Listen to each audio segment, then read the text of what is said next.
Hello coders, and welcome to How to Fix. In today's video, we'll be focusing on a new bug that you might find challenging to solve. So without further ado, let's dive into today's bug. First, let's run code 1 that generate the error and let's see what happens. Now, here's the breakdown and the fix for the issue. Please pause the video to absorb the explanation.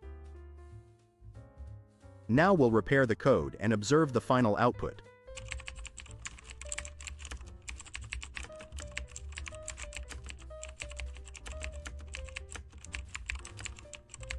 And just like that, the code is running smoothly and our output is on point. The bug has been squashed.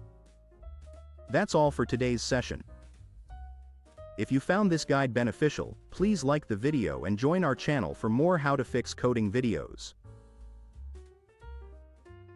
Always stay eager, continue your learning journey, and enjoy your coding experience.